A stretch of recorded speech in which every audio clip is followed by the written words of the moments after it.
orang Islam dekat Jepun. Orang Islam kat Jepun ni dia sikit je sebenarnya. Dia sekitar 100,000 hingga 300,000.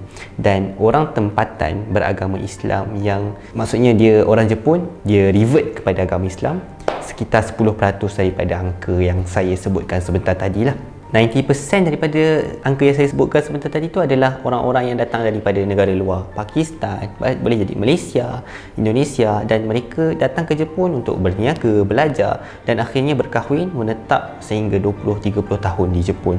Dan mereka adalah orang-orang yang mengasaskan komuniti-komuniti Islam dan akhirnya membentuk masjid dan sebagainya. Dekat Jepun, kita boleh nampak banyak komuniti agama Islam sebab dia tak regulated. Macam dekat Malaysia, kita ada agama Islam dan agama Islam ni sebab diletakkan di bawah raja-raja dan dikawal selia oleh jawatan kuasa mengenai hal ehwal agama Islam kebangsaan. Muzakarah hal ehwal Islam lah. Agama Islam kita dikawal selia.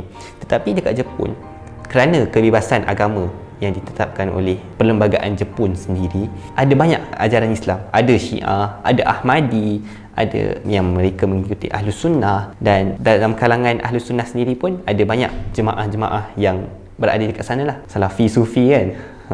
Tetapi disebabkan komuniti Islamnya kecil, jaranglah ada pertempuran besar antara komuniti-komuniti Islam ni. Cumanya ada satu kisah yang saya teringat mengenai ada masjid yang diasaskan oleh aliran tertentu. Seingat saya Ahmadi, dan masjidnya sangat indah. Dan di tempat yang sama ada masjid yang berbeza ditubuhkan oleh aliran Ahlus Sunnah lah. Ni dekat Nagoya kalau tak silap.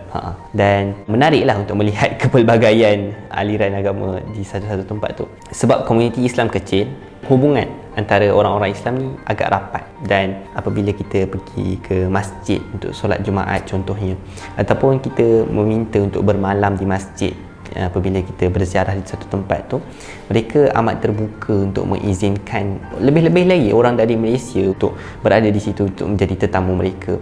Dan kita dapat merasakanlah kehangatan persaudaraan sesama Islam ni di negara asing, di negara Jepun. Dan satu benda yang saya rasa sangat menarik adalah apabila berbual dengan mereka, menceritakan mengenai negara kita Malaysia kepada mereka, mereka sangat kagum dengan negara Malaysia kerana negara Malaysia menjadi satu model negara Islam dalam mengekalkan nilai-nilai dan budaya Islam itu sendiri, tetap tidak ketinggalan dalam arus kemakmuran dan modernisasi. Dan mereka ingin meletakkan Malaysia sebagai penanda aras pada negara-negara Islam yang lain, yang mana saya rasa di saat itu satu kebanggaan lah sebagai rakyat Malaysia kan. Kalau duduk dekat bandar, senanglah nak jumpa masjid. Tapi kalau duduk dekat kampung, macam saya duduk kat kampung, masjid terdekat 20 km dari tempat saya. Dia besar lah, masjid tu 3 tingkat. Walaupun tak ramai sangat orang Islam, tetapi disebabkan kat kampung, tanah pun murah, bangunan pun murah. Jadi mereka membuat keputusan untuk membeli bangunan tu lah untuk dijadikan masjid. Tetapi di tempat saya, disebabkan jauh daripada masjid, saya dan junior lah buat solat Jumaat bersama, 3 orang, tak cukup 40 lah. Tak cukup 40. Tapi kalau ikutkan solat Jumaat wajib untuk semua orang kan, untuk semua lelaki yang dah mencapai usia tertentu dan sebagainya. Tetapi disebabkan bilangan lelaki Islam yang kurang daripada 40, takkan kita nak skip solat Jumaat setiap minggu kan. Makanya yalah, kami bertiga lah buat solat Jumaat bersama dekat universiti kami.